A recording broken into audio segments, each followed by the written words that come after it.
بسم اللہ الرحمن الرحیم.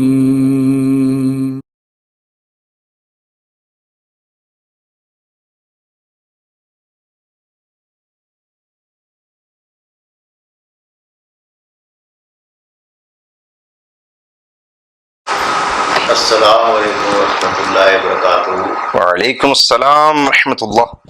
اچھا جعفر بھائی، وہ تو کتاب فلیب کے حوالے سے جو سندی اصول ہیں وہ تو ماشاءاللہ سے آپ نے بیان کر دیے اہل سنت سائڈ سے بھی نا، لیکن ایک مخصوص گفتگو عوام کے حوالے سے پھر بھی اس میں تشنگی ہے کہ جیسے آیت اللہ کوئی نے ضعیف لکھ دیا یا شیخ توسی نے ضعیف لکھ دیا اور بہت سنے اس کو سکہ بھی لکھ دیا، یا ممکانی کا ہے یا غیبت نعمانی، تو اس طرح کے حوالے ہمیں مل جاتے ہیں. تو عوام کے حوالے سے کوئی مفسر جرا موجود ہے؟ بار ہمیں یہ دیکھنی پڑے گی نا کہ اگر ہمیں توثیق میں کتنے ہمارے علماء ہیں، ٹھیک ہے نا، یا یہ مختلفی راوی ہے، مطلب کیا اس کی مطلب ہمارے سامنے سچویشن کیا بنے گی، ہم کیا بات کر سکتے ہیں اس کے حوالے سے، اس پر اگر آپ روشنی ڈال دیں اس کی جرا یا توثیق کے حوالے سے. بسم اللہ الرحمن الرحیم. دیکھیے عابد بھائی، میں نے جیسے پہلے گزارش کی کہ پہلی چیز تو میں یہ دیکھنی ہے کہ کتاب کا عنوان کیا ہے. یعنی ایک کتاب ہوتی ہے کسی عالم کا قول ہے، اس کے فتوے ہیں، اس کی تحقیق ہے، اس کے اقوال ہیں، اور یعنی اس کے ذاتی اجتہاد ہے اس میں داخل ہے. اور دوسرا کتاب کا عنوان یہ کہ وہ روایی کتاب ہے، اس میں روایات ہیں، احادیث مبارکہ ہیں. تو اب ان دونوں کے بارے میں ہمیں یہ دیکھنا ہے کہ ان دونوں کے بارے میں ہم کامن معیار نہیں رکھ سکتے ہیں. اس کے لیے یہ ہے کہ جب ایک آدمی کے اجتہادی اقوال ہیں تو اگر وہ کتاب اس سے ثابت ہونے میں مشکوک ہو جاتی ہے تو ظاہر ہے پھر اس کے اقوال مشکوک ہو جاتے ہیں، پھر آپ اس کو بطور دلیل نہیں، ایک مترازع اقوال بن جاتے ہیں، پھر آپ اس کو دلیل نہیں اس سے قائم کر سکتے. لیکن روایی کتاب کا معاملہ اس سے جدا ہے. کیونکہ اس میں روایات ہیں. ان روایات کو آپ اگر اس سند کے اندر کوئی مناقشہ ہو بھی گیا ہے تو آپ ان روایات کو دیکھ سکتے ہیں وہ دیگر روایات کے اندر، کہ وہاں پہ اگر متن اس کا صحیح ہے، وہ اگر دیگر صحیح اسناد سے روایات آ گئی ہے تو آپ اس روایت کو پرکھ سکتے ہیں. آپ قرآن پہ اس کو پیش کر سکتے ہیں، اپنے مسلمات پر اس کو پیش کر سکتے ہیں، تاریخ پر اس کو پیش کر سکتے ہیں، مطابعات ہیں، شواہد ہیں، دیگر ساری چیزیں آپ اس پر اس کو پرکھ سکتے ہیں. اس کے لیے آسان معاملہ ہو جاتا ہے. یعنی اس کے لیے کوئی اتنا ٹپیکل معاملہ نہیں ہوتا کہ آپ سند پہ ہی بحث کا انحصار کر دیا جائے.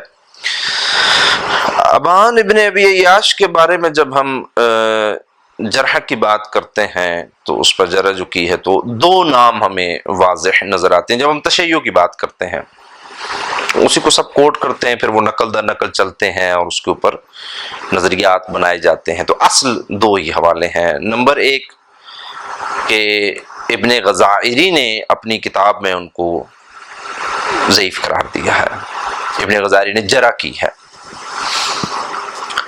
اور دوسرا ہے کہ شیخ توسی نے اپنی کتاب میں ان کو ضعیف قرار دیا ہے. یہ دو بنیادی حوالے ملتے ہیں. بعد میں پھر سارے انہی سے نقل ہو کر وہ ان کو اپنی کتابوں میں نقل کرتے رہے ہیں. اور آج وہ جو علماء ان کو نقل کرتے رہے ہیں تو وہ علماء پھر کیا کرتے ہیں، وہ 10-15 حوالے بنا دیتے ہیں. اب وہ انہیں یہ نہیں پتا ہوتا کہ بھائی وہ نقل در نقل ایک ہی کھول چل رہا ہے.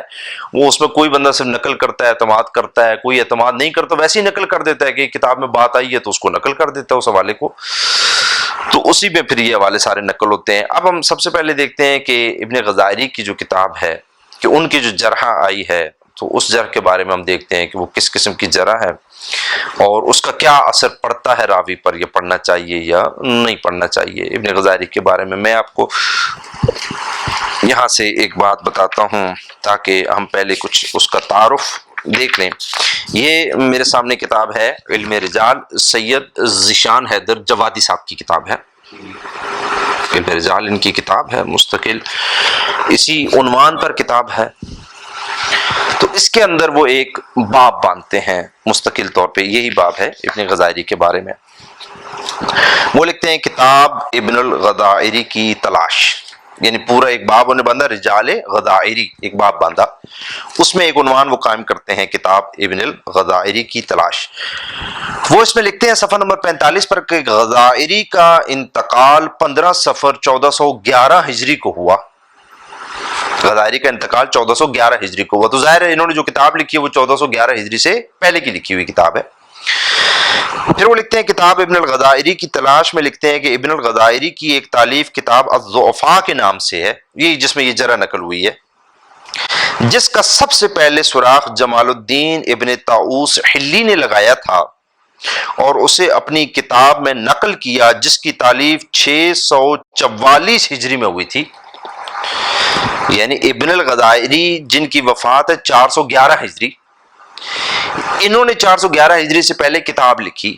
وہ کتاب جب لوگوں کے سامنے آئی پہلی مرتبہ، وہ کب سامنے آئی؟ وہ آئی 644 ہجری میں لوگوں کے سامنے پہلی بار آئی کتاب، یعنی کہ 200 تقریباً 230 سال، یعنی 230 سال کے بعد یہ کتاب سامنے آئی کہ 230 سال پہلے یہ کتاب لکھی گئی تھی۔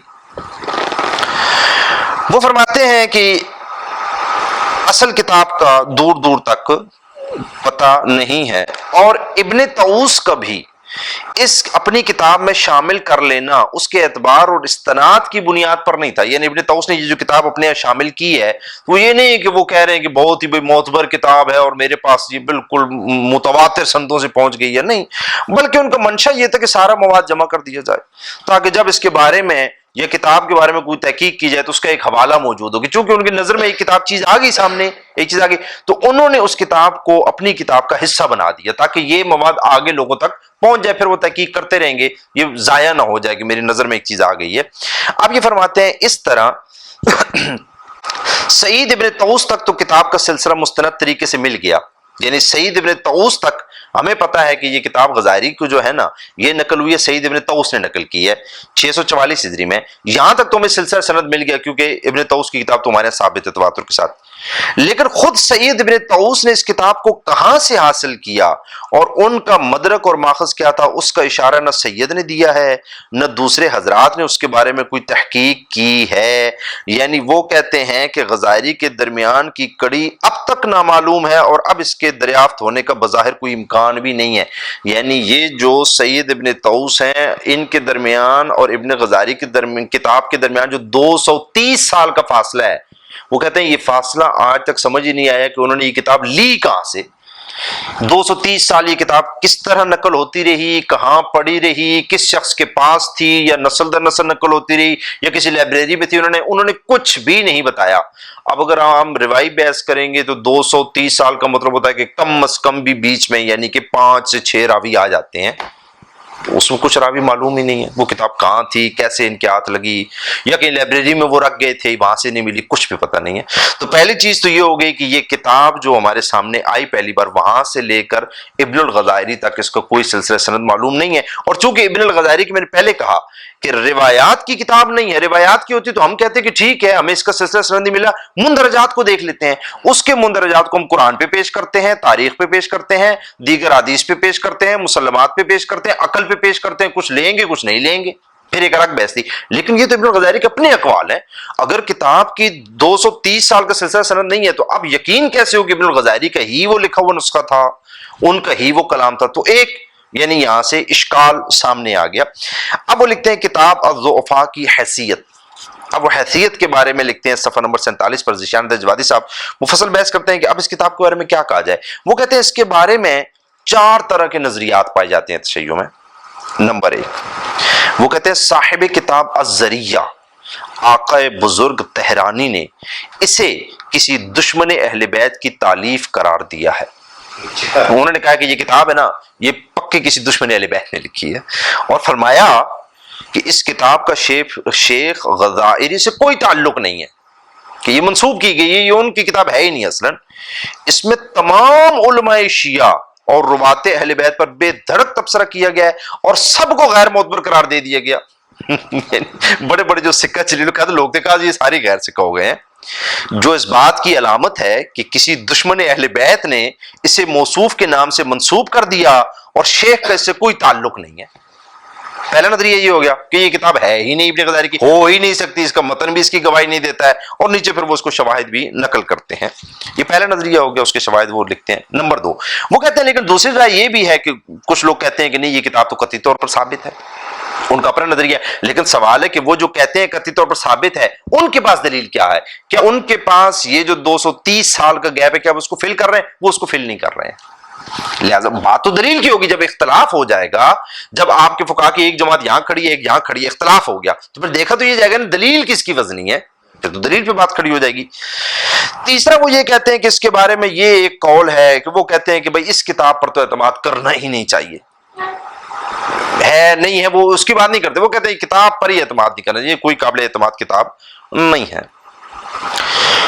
چوتھا وہ کہتے ہیں کہ چوتھا نظریہ یہ ہے کہ یہ کتاب ابن الغزائری ہی کی ہے، یہ چوتھا نظریہ ہے، لیکن ان کے ضعیف قرار دینے کا کوئی اعتبار نہیں، یعنی ہے غزائری کی لیکن اگر یہ اس کو ضعیف کسی کو کہتے ہیں نا اس کو کوئی اعتبار نہیں، کیوں؟ اسے ہم کہتے ہیں متشدد ہے، اس لیے کہ اس کی بنیاد راوی کا کردار نہیں ہوا کرتا تھا بلکہ موصوف کے مخصوص نظریات تھے جن کے خلاف بیان دینے پر راوی غیر معتبر قرار پا جاتا تھا، گویا کہ موصوف راوی سے روایت کا فیصلہ کرنے کی بجائے روایت سے راوی کا فیصلہ کر دیا کرتے تھے۔ کہ وہ کہتے ہیں کہ ابن غزالی کا منہج جو ہمیں سمجھ آتا ہے وہ یہ سمجھ آتا ہے کہ انہوں نے کسی راوی کی ایک روایت ان کے سامنے آ گئی، وہ روایت انہیں لگی کہ بھائی یہ تو کچھ ٹھیک نہیں ہے، مثلا اس میں تو انہیں لگا کہ یہ تو غلب ہے، مثلا اس میں تو ناسبیت ہے، مثلا اس میں تو فلاں، کوئی ایک چھوٹا سا انہیں لگا، انہوں نے کہا اچھا پھر یہ راوی ضعیف ہوگا، انہوں نے روایت کو دیکھا اور راوی پر انہوں نے فیصلہ سنا دیا، تو وہ کہتے ہیں کہ یہ ان کا اپنے کوئی اجتہاد ہے، ہمارے لیے کوئی حجت نہیں ہے، وہ اس میں متشدد ہے، ان کے ضعف کا کوئی اعتبار نہیں۔ مختصر ذیشان تجوادی صاحب نے 4 نظریات لکھے۔ نمبر 1 دشمن اہل بیت کی کتاب ہے، نمبر 2 کہ اس کتاب کا کوئی اعتبار نہیں ہے، نمبر 3 ابن غزالی کی ہے لیکن وہ اگر کسی کو ضعیف کہیں تو کوئی فرق نہیں پڑتا، وہ ان کے اپنے نظریات ہیں، تفردات ہیں، متشدد ہیں، ان کے قول کو ہم نہیں لیں گے۔ اور یہ کوئی ایسا نہیں کہ تشیع میں یا اہل سنت میں بھی ہوتا ہے، ان میں متشدد بھی ہوتے ہیں محدثین اور ان میں متساہل بھی ہوتے ہیں، جیسے ابن حبان اگر کسی کی توثیق کرنے میں منفرد ہو جائیں تو اہل سنت کہتے ہیں یہ متساہل ہے، اگر یہ منفرد ہو جائیں کسی کی توثیق میں تو وہ کہتے ہیں ہم قبول نہیں کرتے۔ اسی طرح سے امام جوزجانی یہ متشدد ہے جرح کرنے میں، اگر یہ منفرد ہو جائیں جرح کرنے میں تو ان کے علماء کہتے ہیں کہ وہ چونکہ متعصب تھا، شیعوں سے بہت زیادہ تعصب رکھتا تھا کیونکہ خود ناسبی تھا، تو اس لیے اس کی اگر اکلوتی کہیں جرح کسی کے بارے میں اس قسم کی مل جائے شیعہ ہونے کی وجہ سے، وہ کہتے ہیں ہم اس کی جرح کو نہیں مانتے، ہے علم جرح و تعدیل کو ان کا امام لیکن وہ کہتے ہیں نہیں مانتے متشدد۔ متساہل اور متشدد یہ کوئی ایسا نہیں کہ یہاں ہم صرف کتاب سلیم کے ذیل میں یا غزائری کے ذیل میں یہ بحث آ رہی ہے، یہ اہل سنت میں بھی مسلمان اصول ہے۔ ذیشان تجوادی صاحب لکھتے ہیں مختصر یہ ہے کہ ابن الغدائری کی کتاب انہی کی ہے، یعنی یہ اپنا نتیجہ لکھ رہے ہیں ان کی ہے، لیکن ان کے تنقیدی بیانات اس قابل نہیں ہیں کہ انہیں نجاشی اور شیخ طوسی کے مقابلے میں رکھا جا سکے، کہ ان کا بڑا حصہ ذاتی نظریات کا نتیجہ ہے اور ان کا مزاج بھی تنقید میں جارحانہ ہے، یعنی متشدد ہے، اور ایسے انسان کی تنقیدات پر آنکھ بند کر کے اعتماد نہیں کیا جا سکتا۔ یہ شیعہ میں 4 نظریے تھے، انہوں نے ان کا خلاصہ 4 نظریات کا بھی لکھا اور پھر انہوں نے اپنا بھی خلاصہ بتایا کہ یہ کوئی ایسی کتاب نہیں کہ اس کے اوپر آپ یعنی بالکل آنکھیں بند کر کے اعتماد کر لیں، اور وہ جرح میں کیا ہے وہ کہتے ہیں کہ وہ متشدد ہیں جرح میں۔ یہ میرے سامنے کتاب ہے خزینہ علم رجال، تالیف مولانا سید علی نقی کاظمی صاحب، یہ ان کی کتاب، یہ اسی عنوان پر ہے، علم رجال کے عنوان پر ہے، ایسا نہیں ہے کہ وہ کوئی ضمنی بحث آ گئی ہے، یہ باقاعدہ اس عنوان پر ہے۔ اس پر انہوں نے پوری ایک فصل قائم کی ہے، رجال ابن غدائری۔ رجال ابن غدائری کے بارے میں یہ نتیجہ لکھتے ہیں کہ بہرحال ہمارے پاس کوئی دلیل قطعی نہیں ہے جس سے ثابت ہو کہ کتاب الضعفاء ابن غدائری کی ہے۔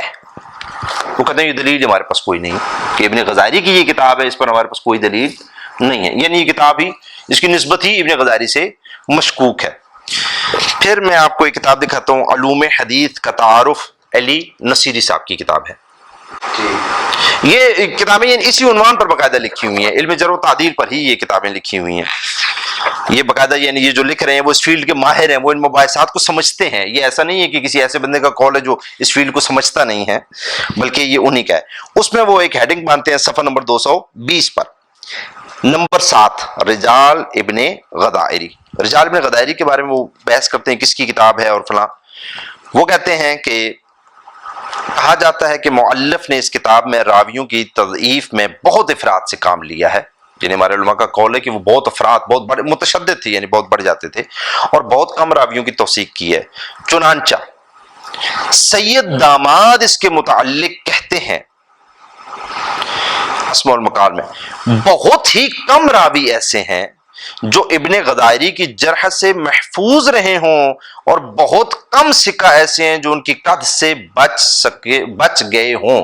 یعنی وہ کہتے ہیں سید داماد کہ یہ اتنے متشدد تھے کہ ان کی جرح سے تو کوئی صحیح نہیں ہے، انہوں نے تو سب پر ہی جرح کر دی۔ اس کو کہتے ہیں کہ یہ متشدد ہونا۔ متشدد کی جب جرح وہ منفرد ہو جاتا ہے نا، تو اس کی جرح کا اعتبار نہیں رہتا۔ یہ شیعہ ہوں یا سنی، یہ سب میں قاعدہ پایا جاتا ہے۔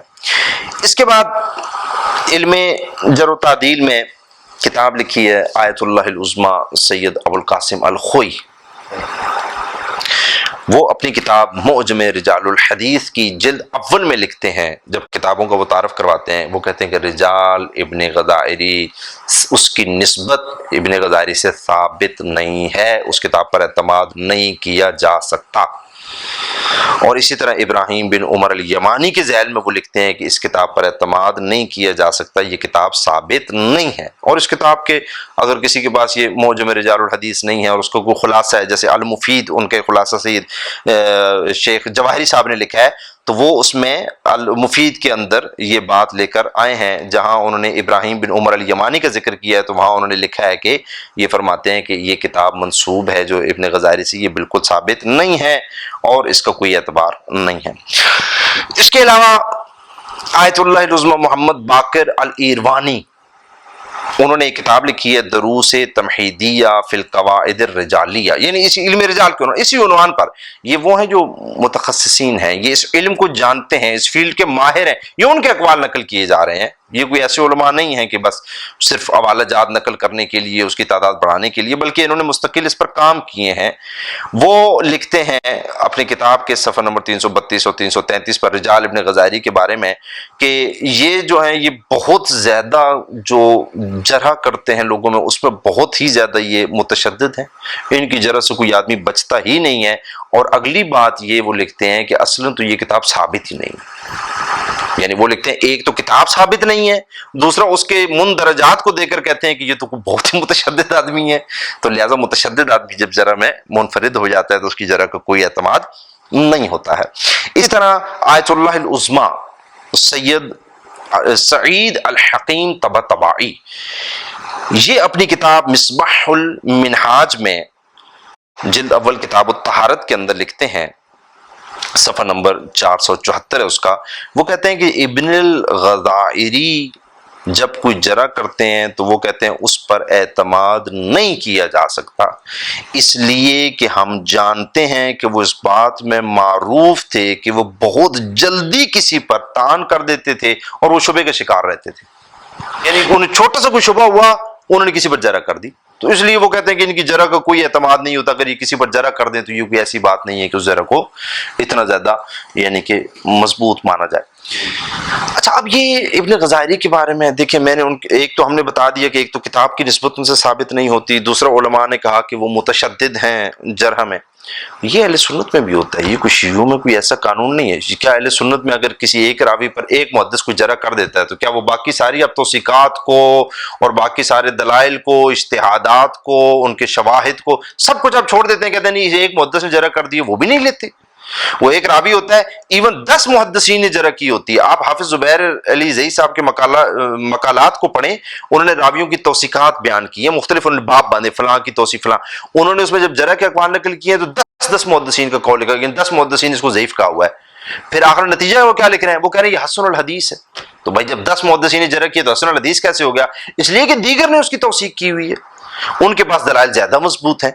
تو اس لیے یہ نہیں ہوتا کہ ایک جرح آ گئی ہے تو اب وہ پورے مذہب پر مسلط ہو گئی ہے تو سب اس جرح کے مقلد بن گئے ہیں، نہیں۔ علم جرح و تعدیل ایک اجتہادی فیلڈ ہے، سب لوگ اس پہ اختیار رکھتے ہیں کہ وہ دلائل کے ساتھ بات کو واضح کریں، تو لہٰذا اختلاف کیا جا سکتا ہے۔ دوسری چیز رہی کہ شیخ طوسی نے جرح کی ہے۔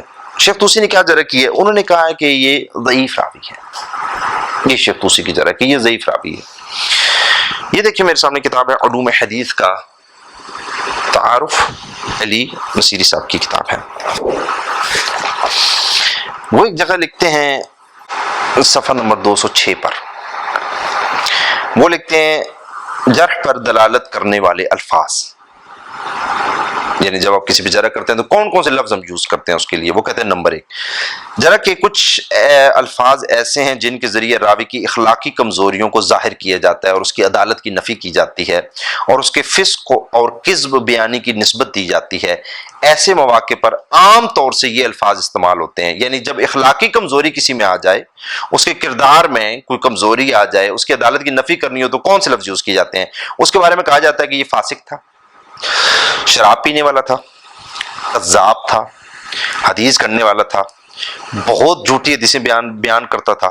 یعنی کہ یہ جب الفاظ ان میں سے کوئی ایک لفظ جب آ جاتا ہے تو اس کا مطلب ہے کہ کردار میں اس کی کوئی خرابی تھی، یہ جو راوی ہے اخلاقی طور پہ یہ کمزور تھا۔ یہ جو ابان ابن ابی عیاش، ان میں سے کیا کوئی ایک جرح بھی ان الفاظ کے ساتھ نقل ہوئی ہے شیعہ میں؟ کہیں بھی نقل نہیں ہوئی۔ فاسق، شارب الخمر، کذاب، وضاع الحدیث، یعنی وہ جھوٹی حدیث بیان کرتا تھا، ایسی کوئی جرح اس پہ نقل نہیں ہوئی ہے، یعنی اخلاقی کمزوری اس میں نہیں پائی جاتی تھی۔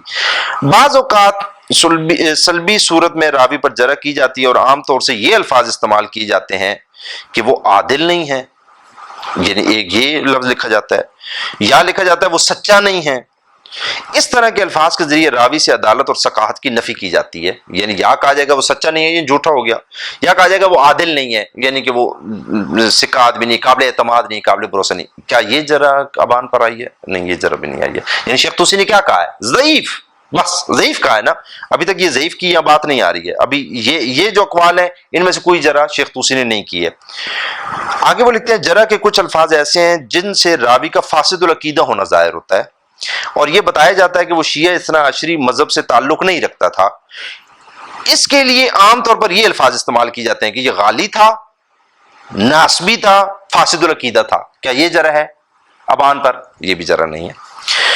آگے وہ کہتے ہیں کہ کچھ الفاظ ایسے بھی رائج ہیں جن میں راوی کے اخلاق یا عقیدے پر براہ راست جرح نہیں کی جاتی، بلکہ یہ بیان کیا جاتا ہے کہ یہ راوی نقل حدیث کے لیے لازمی شرائط پر پورا نہیں اترتا، یعنی راوی اخلاقی طور پر بھی کمزور نہیں ہے، عقیدے کے طور پر بھی کمزور نہیں ہے، لیکن نقل روایت میں کیا ہے کہ اس میں وہ شرائط نہیں پائی جاتی جو نقل روایت میں کوئی شرائط ہوتی ہیں۔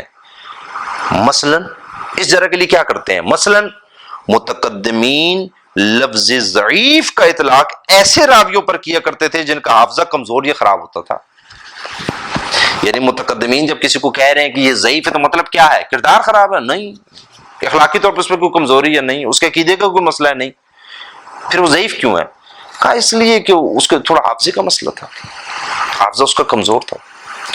وہ میں نے جیسے آپ کو پچھلی ویڈیو میں بتایا اہل سنت کے اقوال کہ وہ اگر ایک بندہ حافظے میں کمزور ہوتا ہے تو وہ اگر روایت کوئی اپنی یادداشت سے نقل کرتا ہے تو اس میں کیا اشکال پڑ جاتا ہے کہ پتہ نہیں بھول نہ گیا ہو۔ ایسا نہیں کہ اس کی روایت کو ایسے آپ دیوار پہ مار دیں گے کہ نہیں یہ لازم بھول گیا، نہیں، ہو سکتا ہے یعنی چاند سے وہ بھول جائے، جو ہو سکتا ہے نہ بھولا ہو۔ وہ قرائن آپ دیکھیں گے، وہ جو پیش کر رہا ہے نا متن، اس متن کو آپ دیکھیں گے، قرائن شواہد مطابعات کی بنا پر آپ دیکھیں گے نا کہ اس میں کوئی چیز ایسی لگ رہی ہے کہ وہ بھول گیا ہوگا یا وہ بالکل ایک بات ٹھیک بیان کر رہا ہے۔ تو ایک چیز تو یہ روایتی حدیث میں ہوتا ہے، لیکن میں نے دوسرا قاعدہ وہاں کیا لکھا تھا کہ اگر ایسا آدمی کوئی کتاب نقل کرتا ہے آپ کو تو اس میں اس کی یادداشت کا تعلق ہی نہیں ہے، کیونکہ وہ اپنے دماغ سے بیان ہی نہیں کر رہا، وہ اپنے ذہن سے بیان ہی نہیں کر رہا کہ کل اس کو یاد تھی آج بھول گئی۔ اس کے پاس تو ایک کتاب ہے، اس نے یہ کتاب اٹھائی اگلے کو دے دی، یا یہ کتاب اٹھائی اور اس میں سے پڑھنا شروع کیا کہ اس کتاب میں کیا لکھا ہے، اس میں اس کی یادداشت کو کوئی تعلق ہی نہیں ہے۔ تو شیخ طوسی نے کیا کہا؟ ضعیف۔ اور متقدمین کیا ضعیف کہتے تھے؟ صحیح الحفظ راوی کو ضعیف کہہ دیا کرتے تھے، جو کمزور حافظے والا ہوتا تھا اس کو ضعیف کہتے تھے۔ اور لطف کی بات یہ ہے کہ اہل سنت میں بھی ابان پر جو جرح کی گئی ہے نا وہ یہی ہے کہ وہ کمزور حافظے کا مالک تھا، اس پر یہی جرح کہ کمزور حافظے کا مالک تھا۔ یعنی اب اگر کمزور حافظے کا مالک تھا تو اگر وہ اپنی یادداشت سے کوئی روایت کرے اس کے تو مندرجات کو ہم دیکھیں گے، ہم پرکھیں گے دیگر روایات پر، تاریخ، مسلمات، قرآن، دیگر چیزوں پر، لیکن اگر وہ کتاب نقل کر دے تو اس میں اس کی یادداشت کو کوئی تعلق ہی نہیں بنتا۔ اب آپ یہ دیکھیں کہ شیخ طوسی کی کتاب ہے، اگر وہ اس کتاب کو مثلا اگر ان کے ضعیف کہنے کا مطلب یہ آپ لیں گے نا کہ وہ ضعیف اس عنوان میں کہہ رہے ہیں کہ یہ تو بھائی حدیثیں کھڑنے والا آدمی ہے، جھوٹی کتاب لکھ کر دے گیا ہے، اہل سنت یہی پیش کر رہے ہیں، وہ یہی ثابت کرنا چاہتے ہیں۔ تو اگر شیخ طوسی خود مانتے ہوں کہ یہ ابان ہے، یہ جھوٹا راوی ہے، یہ کتاب کو اس نے گھڑ دیا ہے، تو کیا وہ کبھی اس کتاب سے استفادہ کریں گے؟ نہیں کریں گے، کیونکہ ان کے نزدیک تو ثابت ہے نا. چلو اگر جرا ان کی ہو تو ہم کہہ سکتے ہیں کہ جرا تو ان کی تھی لیکن کسی اور نے حوالے نقل کی ہے، ان کے نزدیک تو ثابت ہو گئی. اگر اس ضعیف کا مطلب یہ لیا جائے کہ ابان جھوٹا ہے، کتاب اس نے گڑھی ہے، کم از کم وہ تو وہ اس کو دلیل نہیں بنائیں گے، استفادہ نہیں کریں گے، اعتماد نہیں کریں گے. میں آپ کو حوالے دیتا ہوں، تہذیب الاحکام جو ہماری کتب اربعہ میں شامل ہے، شیخ طوسی کی اپنی کتاب ہے، اس میں کتاب الزکوٰۃ میں وہ کتاب السلام سے روایت لے کے آئے ہوئے ہیں، ابان سے روایت لے کے آئے ہوئے ہیں. تہذیب الاحکام کتاب الوصایا میں وہ روایت لے کر آئے ہوئے ہیں. کتاب امالی یعنی جو وہ مجلس پڑھا کرتے تھے، وہ درس دیا کرتے تھے، اس کو لکھا جاتا تھا، اس کے اندر وہ ابان کی روایتوں کو پیش کر رہے ہیں، سلیم کی روایتوں کو پیش کر رہے ہیں، وہ کتاب کو موضوع نہیں سمجھ رہے ہیں. کتاب غیبہ یہ علامہ طوسی کی اپنی کتاب ہے، جس کے مقدمے میں وہ لکھتے بھی ہیں کہ میں اس میں وہ باتیں بیان کروں گا جس پر اخبار صحیح دلالت کرتے ہیں، یعنی جس پر اخبار صحیح دلالت کرتے ہیں میں وہ باتیں بیان کروں گا، چاہے وہ سندن صحیح بھی ہوں لیکن متناً وہ ایسی ہوں گی کہ جس پر اخبار صحیح دلالت کرتے ہیں. اس کے اندر وہ جب باب باندھتے ہیں، ائمہ کی تعداد 12 ہے، اس پر شیعہ روایات، اس میں سب سے پہلے وہ لاتی ہے کتاب السلام کی روایت ہے. تو اگر وہ موضوع سمجھتے ہیں، اس کتاب کو گڑا ہوا سمجھتے ہیں، ابان کو جھوٹا سمجھتے ہیں، پھر وہ ان لوگوں کی تردید جو یہ کہتے ہیں کہ علی علیہ السلام کا انتقال نہیں ہوا، یہ پورا باب وہ باندھتے ہیں نا، ان لوگوں کی تردید جو کہتے ہیں کہ علی علیہ السلام کا انتقال نہیں ہوا، ان کو جب جواب دیتے ہیں کہ نہیں علی علیہ السلام کا انتقال ہوا ہے، تم لوگ غلط کہتے ہو کہ علی کا انتقال نہیں ہوا، ان کو جو جواب دیتے ہیں تو کتاب سلیم سے جواب دے رہے ہیں، ابان کی روایت سے جواب دے رہے ہیں. تو بتائیے وہ ابان کو اگر کذاب مانیں گے، اگر کتاب سلیم کو وہ گڑا ہوا مانیں گے تو اس کتاب سے استدلال کریں گے، اس کتاب سے دلائل قائم کریں گے. وہ اگر انہی کی نزدیک یہ چیز ثابت ہے کہ نہیں یہ کتاب تو من گڑت ہے، یہ تو جھوٹا راوی ہے، یہ تو جھوٹ بولتا ہے، لہٰذا وہ ضعیف جس معنی میں مانتے ہیں وہ صحیح الحفظ، یعنی کہ وہ اگر اپنی یادداشت سے کوئی روایت بیان کرے گا تو اس میں اشکال کیا جا سکتا ہے، لیکن اگر وہ کتاب بیان کرتا ہے تو اس میں اشکال نہیں رہتا ہے.